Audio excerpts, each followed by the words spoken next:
Hello, everybody. We are so excited to have you all here with us. My name is Jessica Brown, and I'm here with my partner, Tanya Jurudi. And we are super excited to be starting this webinar on the language of safety from the perspective of conscious discipline. So, as a way to sort of introduce yourself, if you wouldn't mind, in the chat box, can you tell us where you're coming from? Because I believe we have people from everywhere. So, if you could just tell us where you're coming from and what do you do? What is your role in schools? Most of us are school teachers or administrators. Can you tell us what you do? So, just take a moment to do that and go from there.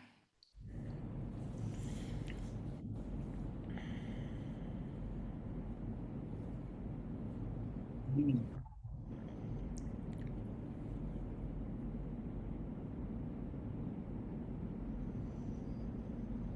already got some different variety here. We have some education students, some what looks to be chemistry teachers, elementary school teachers. Um, we have a counselor here. We have some upper management. We have people from Saudi Arabia. We have people from Lebanon. We have, I believe, we have some people from the UAE. Um, there's a lot of really, we have a speech and learning therapists. Um, really good. Some Arabic teachers. That's awesome. So keep putting that in there, and because it helps us. Now, I do believe that we are going to have some people on this presentation who are middle school teachers, and I think that there is first off a special place in heaven for all middle school teachers, truly. And but I want to just say that you might, as you listen to this seminar, kind of think this is something that is just for little kids. And I just want to encourage you that kind of open your mind, kind of listen to it. And Tanya and I would love to chat with individual middle school and high school teachers about how conscious discipline can be implemented in the upper levels of school as well.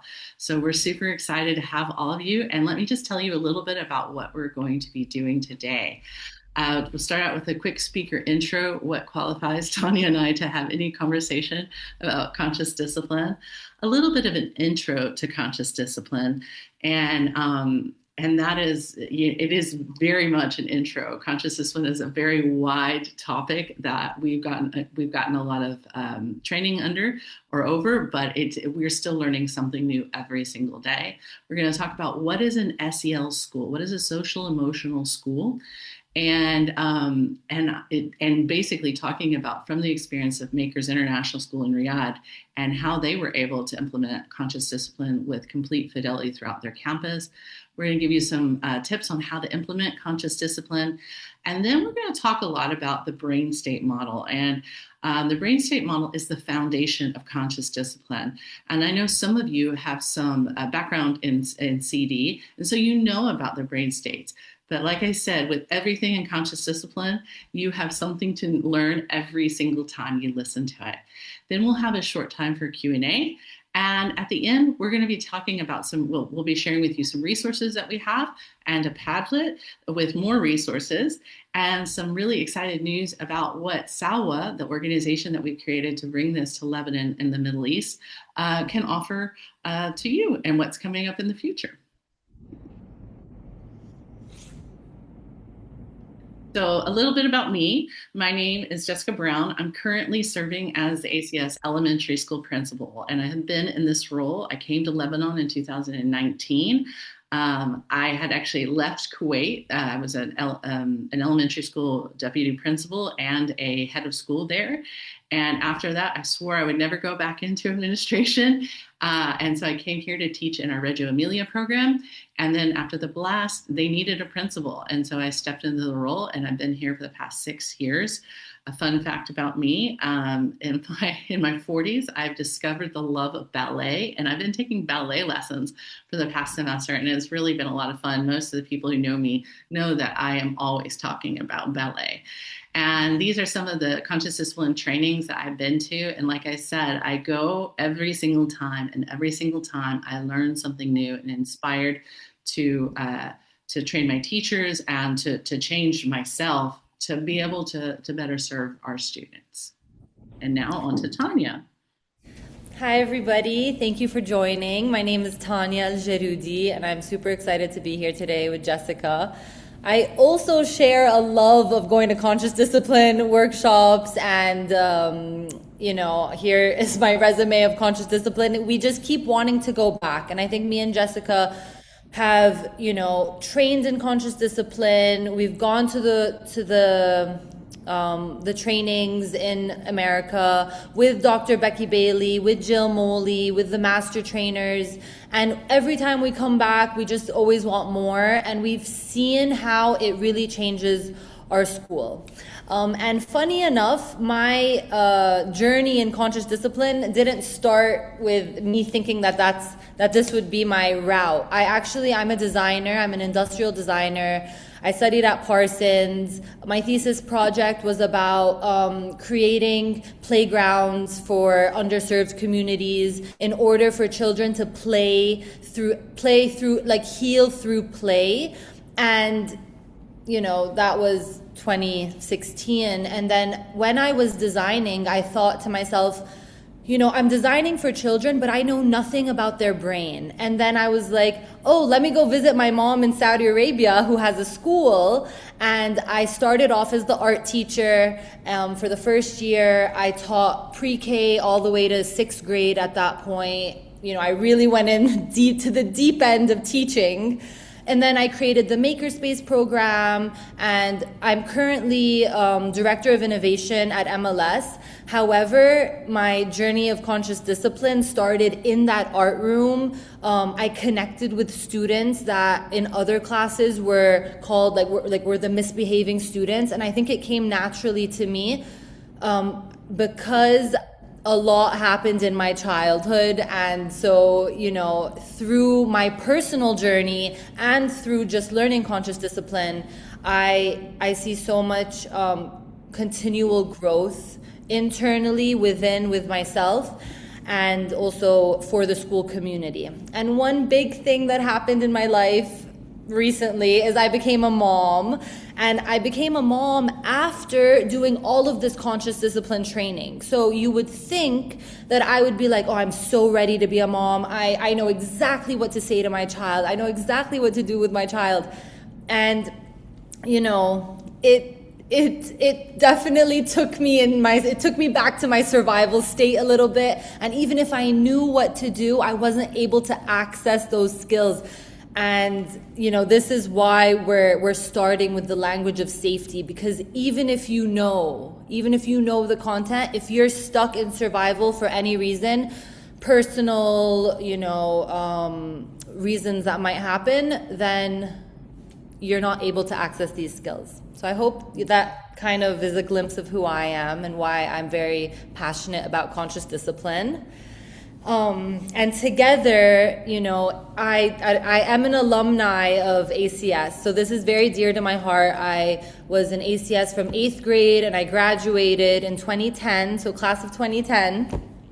I love ACS, and it so happened that me and Jessica met like 6 years ago in Beirut, and I found out that ACS was implementing conscious discipline. I really got so excited because I was like, oh, this is the place that needs it, Lebanon needs conscious discipline so much. And then fast forward, I was emailing conscious discipline and I was emailing the master instructors, and I was telling them, I really want to pay it forward. I want to pay it forward to schools in the Middle East. Let me know if you know anybody. I'm happy to train the school, and I'm happy. And then they emailed me, and this is Conscious Discipline's emailing me, and they're like, you know what? There's a school in Beirut called American Community School Beirut. They're looking for more training, and I was like, stop it. If this wasn't meant to be from the universe, that's my school. And so me and Jessica came together again, and we decided to create SAWA. SAWA means together. We want to do this together. And without further ado, we will get started. No. And if I could just interrupt for a second, I also had the amazing privilege of visiting last May MLS and seeing all the amazing stuff that they're doing with conscious discipline. And I can honestly say that they are living this with every part of their school, from the youngest learners to their 12th graders. It was really inspirational to see what they're doing there. So a little bit about what we're doing, and the core of our conscious discipline implementation is our CDAT team. CDAT means Conscious Discipline Action Team. This is our last photo together this year. So this is our current CDAT team.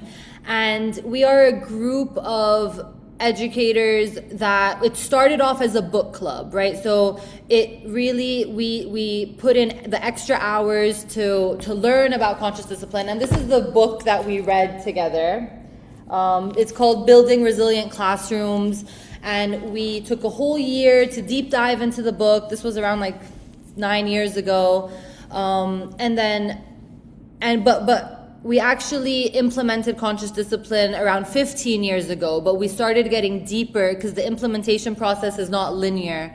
And so we decided that a book club, if anyone wants to join CDAT, they have to go through a book club, they have to go through a learning curve. And I'll tell you a little bit about it more, or a little more about it in the next slides. And one thing that we do as well is we've translated conscious discipline into Arabic. And so it's really helped our Arabic department. We have all the presentations in Arabic. We do all of the structures and routines that we're going to talk about also in Arabic. So it's, yeah. Hey, one of the big things that we're going to be talking about today is the language of safety. And the whole Middle East, as we all know, is in need of some safety. And so we have a bit of a graph here, and you can talk about the actual statistics about what is actually happening. And I think we all know it, but it's actually a stark reality when you read it. According to UNICEF, after the recent war in Lebanon, 72% of caregivers said that their children were anxious or nervous, and 62% said that their children were depressed or sad. And then following the Beirut port blast, UNICEF reported that 50% of the survived households observed signs of trauma or extreme stress in children.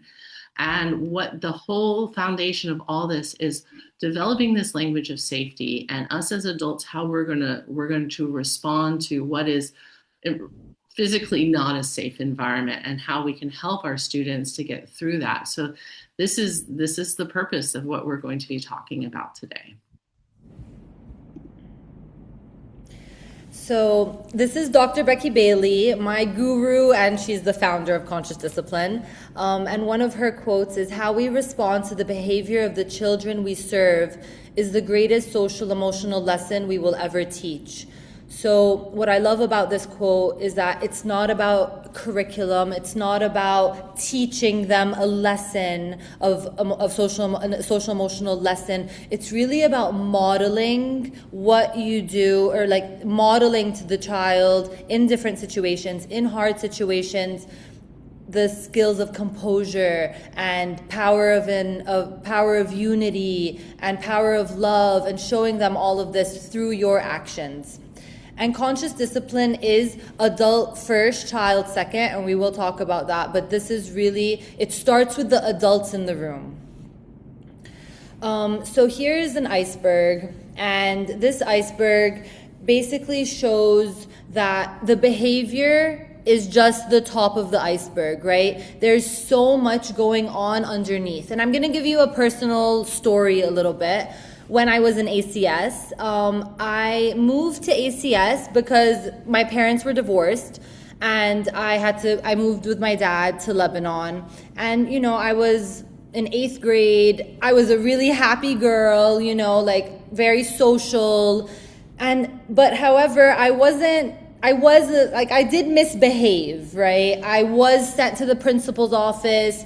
I wasn't allowed in French class anymore. I would have to do French in the principal's office all the time.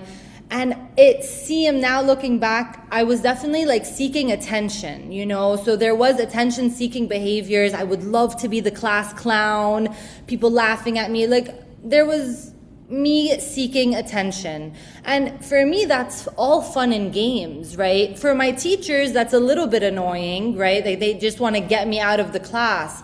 But What about everything that I might have been dealing with that I didn't even know that I was dealing with? The missing of one of my parents, my sister, personal things that happen in a lot of people's lives that go under the rug, and we don't see it. Just because you don't see that I'm a sad girl coming to class, I'm actually the happy girl. I'm actually the girl that wants all the attention, but you don't know how how much sadness I might be going through.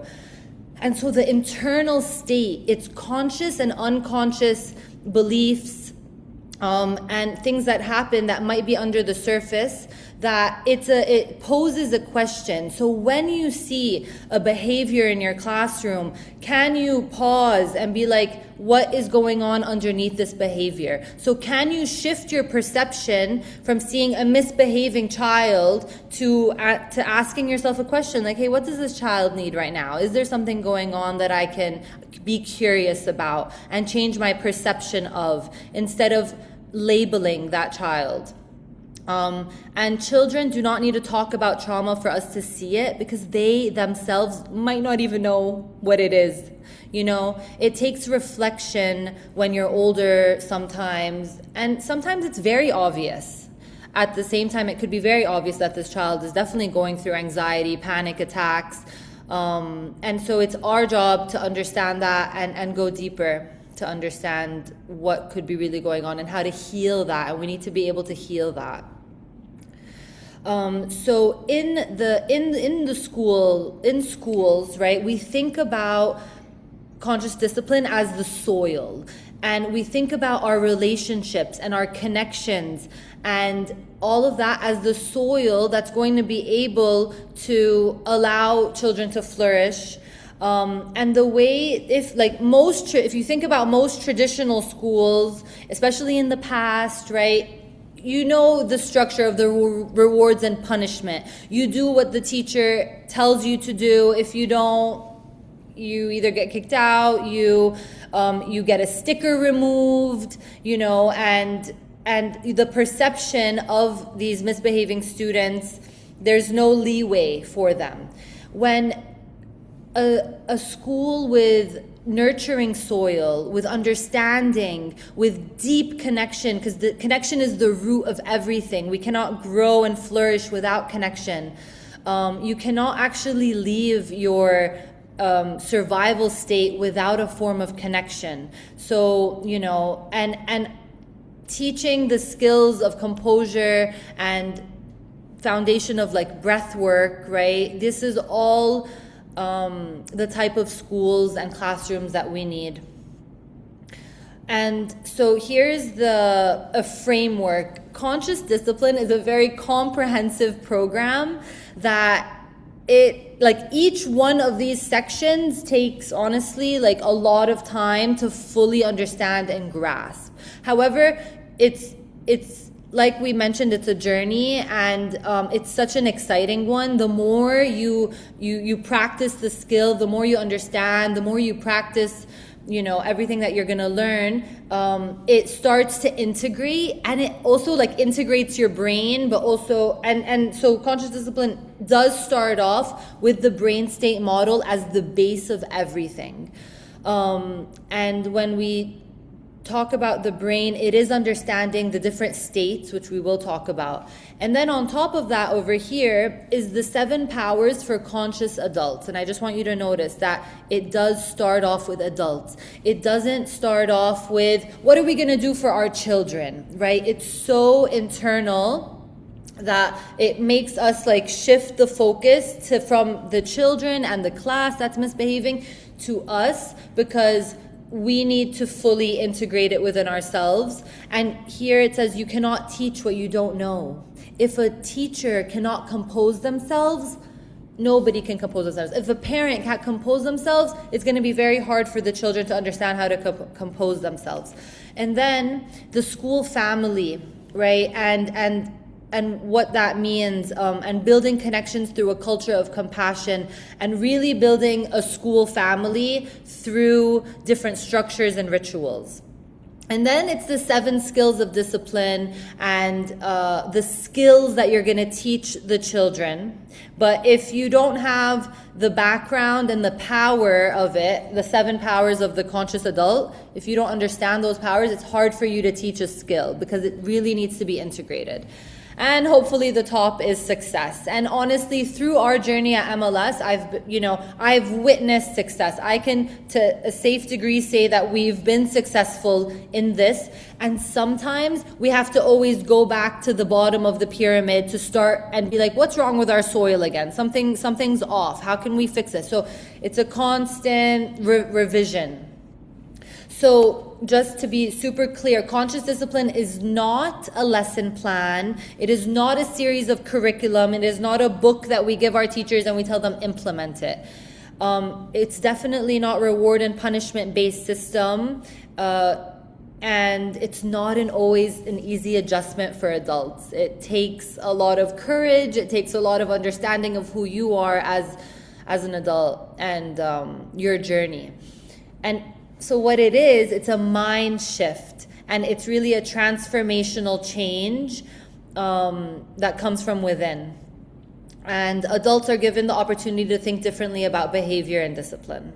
So it is a new culture, and culture takes time to create, but with a group effort and people working together, it's definitely possible. So adult first, child second, I mentioned this, and we cannot teach what we don't know. And it is definitely not do what I say, not what I do. So it's not I'm going to control you and then I don't even care what I say, and what I do. And it takes a lot of awareness, and that's what it is. It's sometimes you can be aware of something, but your body is doing something differently and your words are doing something differently. Like, that's not how you should be acting, but you're still doing it. And so it takes a lot of self-control, right? It's the same way that, like, when you're on a diet and you're doing really well and you're like eating your salads and whatever, and then one day you just go to a party and you see that cookie and you go back, like, you shift your focus from what you were doing. So it's a constant, like, realization of, I'm in the weeds and I need to come back to the path. So yeah, we mentioned about the soil, nurturing the soil, and how we're going to focus on the culture. And now we're going to talk a little bit more about the science of the brain. Okay, so thank you, Tanya. So it is, again, like Tanya said, this is the science of the brain. And I think what everybody needs to understand is when you really, truly understand the science of the brain, you can begin to first recognize it in yourself. Like when you're feeling, like she said, in the weeds, you can recognize that and be able to regulate yourself. Because again, if you are not regulated as an adult, you are not going to regulate a child. And so oftentimes in conscious discipline, you're going to see the 3 colors, the red, the blue, and the green. And the survival state ask, and that's that is the brainstem. That is the part, it is a God-given part of our brain that we need, but it's only to get us out of places that are really scary. And if a child is spending 100% of their day in survival state, that is a problem for us as educators. And so the survival state just simply asks, am I safe? And it requires a lot of felt sense of safety. And then going on into the connection, the emotional state asks, am I loved? And it requires connection. And then the problem solving, which is what we need if we're going to teach children, is basically the prefrontal lobe. And when I was teaching KG1, I called it the smart part of their brain. It's just basically, what can I learn from this? And it doesn't mean that the kid won't question us, but a kid may say, why do I have to do math? That isn't a kid who's in the survival state. That's a kid who's genuinely questioning, why am I doing this? And so the thing to remember is this is based on our brains. And the whole goal is that we first recognize in ourselves where we're at, and then we are able to help children get up to the green state as well. And children can go, they, at different points of our day, we're feeling different things. And so it's just basically teaching skills to ourselves and to the children on how they can regulate their emotions and get up to their problem solving state. Okay. And I want to just add about in safety, like how do you know that you're in your survival state? An easy way to know, it's definitely fight or flight, but there's something called your clacker, right? And so your clacker is like your heartbeat. Like when you're angry and your clacker is going like, and like, so when your body is reacting in that way, it may look like fight or flight. And so it is the students that are, hitting, pulling things off the wall, but it's also the students that are mute and like kind of really slow, and they could also be in their flight mode. So they've kind of disengaged. Mm-hmm. Or walk away. And I've seen that before, where I had a student who was faced with something he didn't like or that he was afraid of, and instead of his friends were being supportive, but the first thing he did was just walk away, and he just went somewhere else because he was unwilling to try to learn a new skill. So great. So as we're looking at this, you're saying, okay, this is great, Jessica, but like, what do we do? And in safety, there are a lot of different things that we can do to help a child feel safe. And Tanya is going to be talking a little bit more about like safe place. And we have also at ACS implemented safe place. We talk about friends and family boards, the Brain Smart Start, and breathing exercises. Those are just some of the many things that you can do to help your children to feel safe in the classroom. And also, like the brain is pattern seeking. And so like, if you notice that kids really enjoy routine, you may think that they don't. And as adults, sometimes we're like, oh God, do we have to do our morning meeting exactly the same way every single time? But when you miss something, what is the first thing they do? They come and say, you missed something, because our brains are pattern seeking. Why do you walk into classrooms and always, even if there's no seating chart, you sit in the exact same place? Because patterns are safety for children and for us as adults. And then we're going to talk a little bit about assertiveness and power of attention, also in connection, I love you rituals, ways to be helpful. Interestingly enough, when I started teaching, we had basically we had jobs for everybody, and I only had 3 jobs because I was like, oh, I didn't want to deal with that. But in conscious discipline, they really suggest that you have jobs for every single child, because that makes them feel like they're connected. And when they're missing, people notice. And so these are some of the things that you can see that are really helpful, and we can explain those in depth at a different time. And then, in the problem solving, we just do celebration centers and wish well boards. I used to do with my students, whenever they were absent, they knew we were wishing them well. But then when they came back, we do something so simple. You were absent, you were missed, and I had a little frog. Where would you like your froggy kiss? And the kids, their parents were like, my kid actually wants to be absent so they can get froggy kisses. They loved the attention. They loved knowing that that their friends missed them, and that was super important. So, okay, next one, Tanya. And I know that this seems like a lot, and it is for someone who's a teacher and who hasn't been doing this. Like it's not the expectation that you're doing all of these things. At MLS, we are doing all of these things, but it took us 13 years to get here and to do all of these things where the adults really understand it. And even new teachers that come in, we don't expect them to do all of these things right away. And so at the end of this presentation, I'm going to share a Padlet, and on that Padlet is like an evidence book that we put together, and it will give you examples of all of these based on MLS. Like our teachers added the evidence of them doing it, and so these will become more understanding. You'll see it in practice. Absolutely.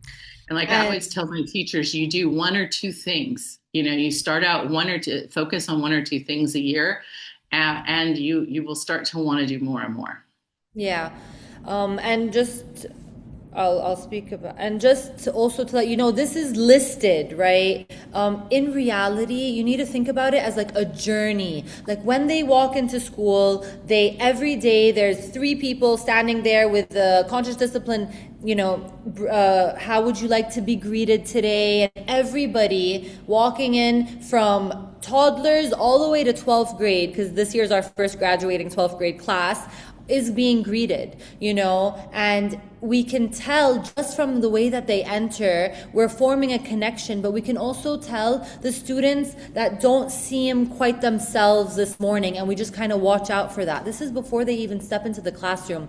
And then like Jessica said, then we do our morning meeting. Our morning meeting is a sacred it's a sacred time, right? The class sits together on a circle in elementary. In middle school, they just sit on chairs, and they are going through certain rituals and structures that we do. They greet each other. They do a wish well, like Jessica said, every single day, and we also celebrate things in their life, because if something is happening to you at home and you have something that you want to share, you have a new baby, an auntie's getting married, you want to bring that good energy to the classroom. You want to share that good energy. And then there's the brain smart start, and so we do either a movement, a stretch, a dance. We move our bodies, because moving our bodies is so important in so many different capacities. It's important to move your bodies also. And then we end with a breathing, and so that is how we start our day every single day. And and we're gonna answer. People are asking questions in the chat. We will answer them at the end, and we will answer Fatin, your question. So, co-creating an SEL culture, what that means, how we got to where we are. There's a lot of support for the teachers, a lot of support for the adults. And when I first joined as the art teacher, I remember teachers just like, call the counselor, like send this child to the counselor, and just like throwing the, I don't want to deal with it, basically. Like, take him, fix him, bring him back, and let him be fine. And there is a lot of that, and but there's definitely now, looking forward, we barely have any students just being referred like that. And we always take it back to the teacher. There's a teacher reflection form before sending any child to the counselor, and I can share it as well, because I think it's a really nice structure where it's a reflection of the teacher. Like, hey, what are the the unwanted behaviors that this child is doing? And then they also have to write, okay, what are the wanted behaviors that the child is doing? Because a lot of times we focus on the negative. This child is doing that. Okay, but what do you want the child to do? And did you explain this to the child, or did you just tell him, stop coloring on the table? And did you tell him what to do? You can color on this piece of paper. You can color on the paper, this piece of paper or this piece of paper, but you can't color the table. So focusing on that. So again, we have buddy systems for our teachers. We have coaching and mentoring. We also do a lot of parent information sessions, because it's great that the children get it in school, right? That is actually where most of the learning happens in their lifetime. I think there is a statistic that like children spend more time in school than actually in their own house. So school is home, and that is why we really do, when we say we're a school family, we're a school family.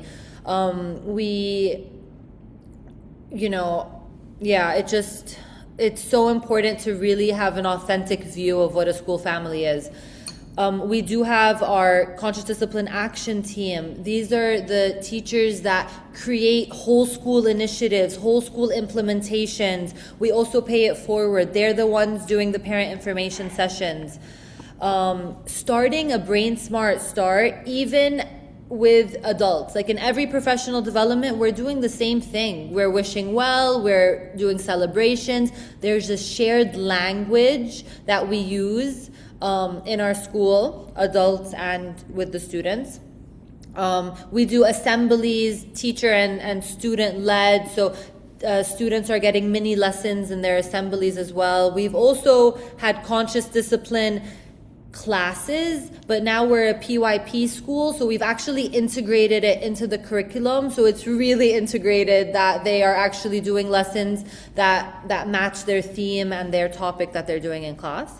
And then, we also do caregiver workshops, because in the Middle East we know there's a lot of caregivers, and again, if the caregiver is using language that is not safe, which we're going to talk about, then you're erasing everything that's happening. So if everyone's on board in and out of school, that's the optimal, and so here are back breathing. Breathe in. Oh no.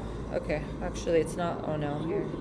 So here are some examples of the list that you saw. Greeting your students every morning, finding that eye contact, finding that playful situation. There's something called joy juice in conscious discipline, and joy juice is when you're present, you have eye contact and touch, like maybe a high five, and in a playful situation. So you're doing something fun, and that's when you create joy juice. We have our breathing every day, and conscious discipline has certain types of breathing. There's 4 breaths, but once your students get to know how to do a deep belly breath, then they can create their own. We've created our own breath work. Here you can just see. Breathe out. Breathe in. Breathe out. And every classroom has a safe place, from early years all the way even up to high school. In high school, it doesn't look like this, right? In high school, it looks like a couch. It looks like maybe something, maybe a flower, like something soothing, a safe place where they can sit if they're feeling an uncomfortable feeling, and then they will know how to mentally do the 5 steps of self-regulation that would have been taught to them throughout their journey if it's a whole school initiative to have conscious discipline. We have problem-solving structures such as the time machine, ways to be helpful. We are constantly, every day, working that muscle of finding kindness and writing it down, putting it on a post-it note, putting it on the kindness tree. My friend helped me or bring my lunchbox to the lunchroom. Visual rule cards, having 1 negative and 2 positive things that they can do. So always focusing on what they can do and how to do it, and the structures and rituals of the classroom that they kind of come up with together through agreements over here. So instead of having like class rules that the teacher just puts the rules on the children, how about you start with like a blank slate and let it be a co-created space together, because that really allows for more feeling of safety. If the whole classroom is be like, hey, like, how do you want your classroom to be run this year? And when it's not in the middle of the year, when it's not running that certain way, you can always go back to the agreements. Hey guys, like, we did this together, that idea of we're all in this together. And I know there are so many I love you rituals that you do with the adult to the child. In early years, it looks like, I do a lot to my son now, but like it's like a little song, like twinkle twinkle little star, what a wonderful child you are, with big brown eyes and rosy cheeks, beautiful baby from head to feet, twinkle twinkle little star, what a beautiful child you are.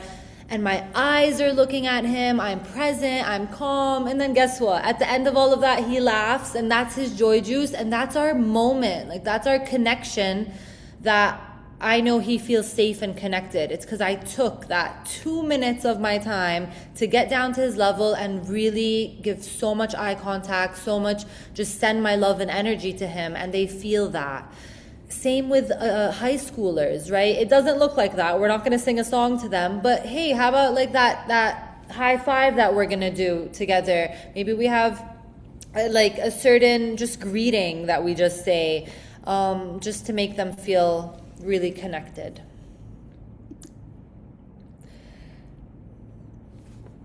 So I have a question for you guys. I want you to answer it in the comments. What are your triggers? What are the things that really get you, whether it may be with your own children or with the children in your classroom? What are your triggers? And so I want you to write those in the comments. And while you're doing that, I'm going to make a confession. My biggest trigger in this world is lying. I hate it. And I mean, how many times I've seen a kid smack another kid, and I'd be like, "Why did you hit him?" And he's like, "I didn't hit him. I didn't do it." That is the one thing that I immediately flip to my survival state. And I have to actually be very conscious about breathing and calming down. So some of the things I'm seeing in the chat, I'm seeing things like storytelling, so essentially lying. We also see nagging. Parents victimizing their kids. Well, yeah, that is a type of, yeah, that's pretty bad. A white lying and whining. Those are all things that really get you. And sometimes, like that expression, literally seeing red, is something that is very true. It's very human. But as the adults in those situations, we really need to make sure that we are breathing, okay? And basically reminding ourselves that you're safe and you can handle this. Someone wrote that disrespect is not good, and I agree. And the one thing I always tell my teachers, disrespect is different for different people. And so really making sure you have those connections and understanding your kids and they understand you is super important. So disrespectful communication seems to be a very big one. Bullying. Again, all of these, like Tanya was talking about, these are behaviors that are coming out in a certain way, and oftentimes there are other things below it. So in that moment, if you blow your top, you are not going to be able to figure out and help the child in that moment. So the biggest thing that I tell my teachers is you need to breathe. And one of my teachers may be on this call right now, but last year she made me laugh. She was like, he was upset, and I was yelling at him to breathe, just breathe. And I remember thinking, I laughed so hard. I was like, Habibti, you need to breathe. And if she's on this call, she knows how much I love her. But again, it's just about breathing. And the one interesting thing that I like to check with my students, and we do a lot of the same things that they do in MLS, but I ask them to breathe for me. And when I see our students breathe and do belly breathing, what they do is they go. Now that's not belly breathing. And to really get the benefits, we go very far in putting our hands on our bellies and really trying to help them understand to belly breathe. Your belly needs to be going in and out. And then as the adult, when you're being triggered, breathe, you're safe, you can handle this. And you don't necessarily have to say that out loud. But the first thing a kid, and particularly in a place, and those of us who are in Lebanon, everybody's triggered right now, and so we don't breathe enough. And so in that moment, that kid is expecting you to pop off at them, okay? And it's just going to escalate. You're going to be in a power struggle. Breathe. You're safe. You can handle it. Yeah. So breath work is really the core of composing yourself, right? And to be honest, and I know adults sometimes don't know how to breathe properly. There's a lot of shallow breath happening with adults. So if you're every single day doing a shallow breath and then you're asked to breathe, you're just gonna, run through it really fast. And is it really gonna make a physiological effect, a mental effect on your body? No. And so this is where you need to actually think, right? Like, what are ways that you compose yourself? Like, what are ways that you regulate? And if you can put some in the chat, that would be really helpful.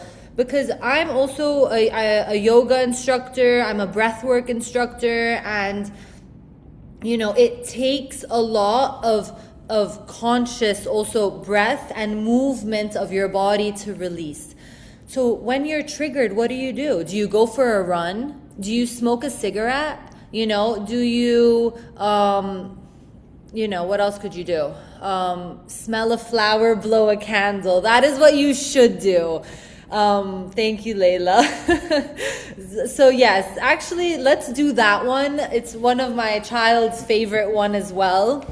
And it is not here, it's not that, there's a star breath, which is smile, take a deep breath and relax. There's the drain breath, there's the pretzel, and there's the balloon. And the smell the flower, blow the candle is an easy one. You just take 2 hands over here and you're going to imagine that you have a flower in one. And before you even start, notice where your shoulders are at, are you really crammed up? Just bring your shoulders away from your ears. And you're going to imagine a flower in one hand and a candle in another hand. And so you're going to take your flower and you can imagine the color of your flower, imagine the scent of your flower, and you're going to take a deep breath of this flower. Smell your flower. And you're going to blow the candle. And you're going to hold your breath in the middle. You're going to hold it a bit. So inhale, smell the flower. Hold. Exhale, blow the candle. Inhale, smell the flower. Hold it. Exhale, blow the candle. So it's really important to hold it in a situation where you're triggered and you want to calm your parasympathetic nervous system. It's important to hold that breath because that allows for the pause. And so there are times when we want to run away from everything and don't want to deal with it. And the first step is really to calm yourself in any way that you need to, right? And starting with a breath, but then continuing, because sometimes it doesn't end with just that breath. Another easy one that you can do when you notice that your body is agitated, if you feel like your hands are clenched up, if you get angry, your face starts to get angry and you can feel that your breath, sometimes we hold our breath, right? We don't even breathe, and that's when that's a trauma, you've held the trauma within you and you can't release it. And so something that you can do is you always have your hands with you and you can just put your hand as if you're going to give someone a high five. Use your other finger to go up your palm and take a deep inhale. Inhale. Exhale. Inhale up. Exhale, release. Blow it out. Inhale up. Exhale. Inhale up. Exhale. Inhale. Exhale. So if you don't integrate breath work in your daily practice, I recommend that you do for yourself, for your students. I recommend that that's your starting point. And now we're going to we're going to really talk about the language of safety and some real life examples that are going to help you. Okay. Thank you, Tanya. So as we're looking at this, just to go through them quickly, I want you, the first sentence, I want you to say it with me wherever you're at. You say, hold my hand, the cars are dangerous. Where do you kind of feel that in your body? And honestly, when someone asked me that question when I first started this, I was like, what do you mean feel it in my body? But what does those words kind of do to us? It kind of feels a little bit, it feels a little scary, right? Hold my hand. I can see my mom saying, hold my hand, the cars are dangerous. So I want Tanya, if you could click the next one. Instead, to flip it to hold my hand to stay safe. Okay. Or we walk on the sidewalk to stay safe. The first one is about creating fear. And I don't think when my mom said that, she was trying to create fear in me. She didn't know. She was just saying what she knew. But that is a fear-based kind of statement. And of course, look, none of us are perfect. We all kind of flip to those things. But what conscious discipline is asking us to do is to go and try to make some changes, and just small ones, and how we approach the language that is a language of safety. So hold my hand to stay safe. We walk on the sidewalk to stay safe. Let's go to the next one. If you don't brush your teeth, ants will come. Now, again, it's a little bit of a threat. Of course, we know that's not true, but some of our parents probably said something like that to us. So to the next one, Tanya. It's time to brush your teeth so your teeth are clean. Or hurry up. Put your seatbelt on. Put your seatbelt on. The police will come. So say that with me again. Hurry up. Put your seatbelt on. The police will come. Again, hurry up. It's fear. Next one. Put your seatbelt on so you're safe. Okay. And I just want to add something here. We hear so many things, of people, of adults saying these things. Again, like Jessica said, it's not meant to be that they're doing it on purpose. We say it because we want the child to do something. We don't have time. We're in a rush. We need to get somewhere. Just put your seatbelt on. The police is going to come now. Hurry up, hurry up. It's the easiest way to get a child to do something. But you just need to remember that sometimes you are throwing that child back into their survival state, and that is not what we want, right? And so it might take longer for the child to get in their car seat, and there are tools, and which we haven't gone through, but there are tools. You give them 2 positive choices, right? Not put your seatbelt on or else the police will come. That's a positive and then a negative. So you would give them 2 positive choices. Do you want to go into your car seat by yourself, or do you want mommy to help you? And it might take a time, like he might not get in right away, but it's just patience but then eventually you've created like an innate understanding for the child that we need to do something for a certain reason. Absolutely. And so just to look back at the brain state model, and the brain state model is not it is more of a theoretical approach to the brain. This is not what the brain looks like, of course, in real life, but it really helps us to understand where the kids are at. And again, survival and emotional states, those are God-given states. They are part of our brains for a reason. But a child who spends the majority of their time in survival state, that is not good. It is not good at all. So as you're looking at the survival state, and like I always tell the kids, and I point to it, it's your not smart part of your brain. And all these kids are looking for is safety. And usually these kids are hiding, fighting, or flight, or surrender. They're just like, okay, whatever you say, whatever you say. And those kids that are there, they don't know that they're asking for it, but they're looking for safety. And if the adults around them don't show them how to find it, then they're going to continue to stay in the survival state. And don't get me wrong, if you go to any child who has learned conscious discipline from the very beginning, it doesn't mean they're constantly in their executive state, but what it means is they have the tools that will help them to go from their survival state into their executive state. And like Tanya mentioned, there's a structure in conscious discipline called the safe place. And the safe place is a wonderful place in the classroom and it's a social emotional center that we use, that when a kid is having a rough time, they can say, I need a minute. And they go to that safe place.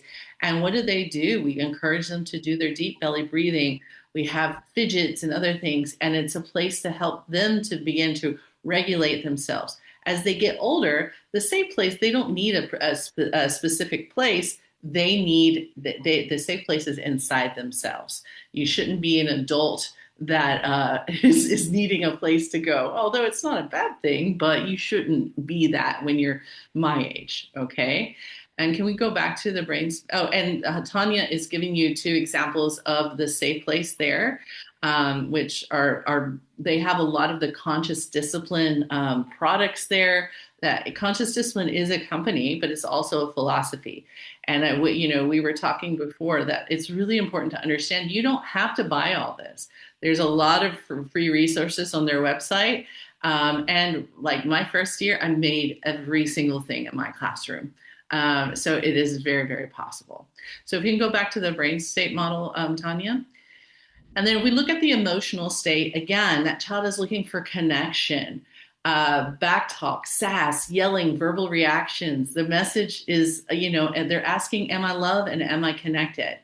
Now, I have a question for you. I want you just to think about this. If a child curses you out, do you think that they're in the emotional or the survival state? And a lot of people will say they're in their survival state. Well, the one thing to remember about your emotional state is it's verbal. And that child who's cursing you out is just looking, man, am I loved? Am I connected? I am by no means suggesting a child should be allowed to curse people out.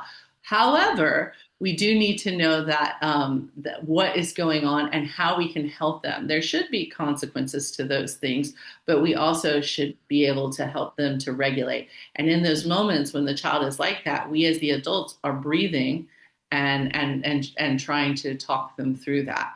And then the executive state, of course, problem solving opportunities. It looks for wisdom. It's unlimited. What can I learn from the situation? Again, you cannot, and one of the things I think my teachers that are on this call could also testify to is last year with the war in Lebanon, our kids came back and the war was over in November. They came back in January and they took the math test. Their scores were horrible. And I was asked, why are their scores so bad? And the truth was they were still in their survival state. They had just gone through a war. And the teachers really made a concerted effort to build safety, but at the same time, they were giving great instruction, and at the end of the year, their scores raised by 40%. I mean, that was how good it was. But when we understand that was to be expected, and it was going to take some time to stop it. Okay.